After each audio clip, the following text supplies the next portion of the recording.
My name is Mel, and I'm going to talk to you today about trans bathroom bills that have come up nationwide. This is my video for Gender Women's Studies 700. In this video today, I'll be talking about what bathroom bills are, the theoretical background of the bills,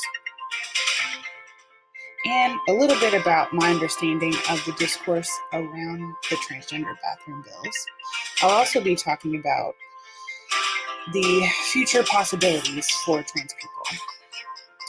First off, a little bit of history around transgender bathroom bills. Back in 1890 to about 1965, there were Jim Crow laws that regulated bathroom usage for African Americans. In 2012, single stalls on university campuses were asked to be renamed.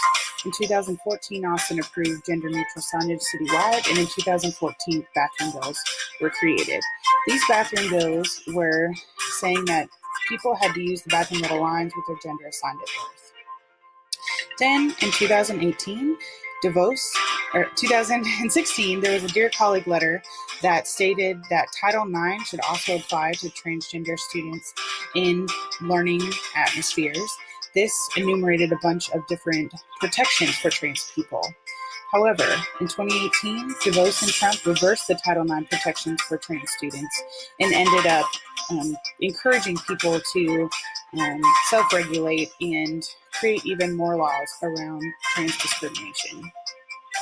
More recently, Foucault has kind of precursor shown us that there's a surveillance around policing with bathrooms. Most recently, on November 28th, there was a high school student that was in the bathroom that aligned with their gender, and they were asked to leave the bathroom and then forced out by the principal and other staff members. Since 2018, 10 states have introduced 21 anti-trans bills, and 2 states are considering anti-trans ballot initiatives. In Kentucky, there was House Bill 326, which forced transgender students to use restrooms on the basis of their sex assigned at birth. There's also other types of laws that exist. These bills, often written with the assertion of protecting women from sexual predators, really are a way to legalize citizen gender policing by the general public. Even without the passage of these bills, the discourse around bathroom bills has caused anti-transgender citizens to regulate trans people in their bathroom usage. This is shown in many articles, including this one about peeing under surveillance. Brown tells us that institutional political protection necessarily entails surrendering individual and collective power to legislative and adjudicate for ourselves in exchange for external guarantees of physical security, including security in one's property. So basically, we give up our rights so that the government can tell us how to be protected.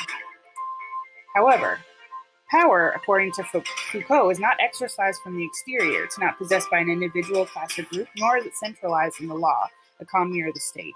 Rather, it is immanent to everyday relationships, including economic exchanges, knowledge relationships, sexual relations, etc. These laws signal to people that trans people are meant to be connected with sexual predators and that their gendered actions are for nefarious purposes. So people become an arm of the state in geographic locations, which includes bathrooms. In the future, more visibility about including trans people leads to more education.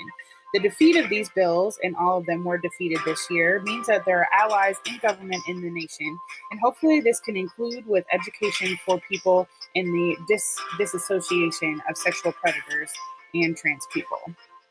Thank you for listening to my talk on trans bathroom bills. If you have any questions, feel free to email me at melesc2@g.uky.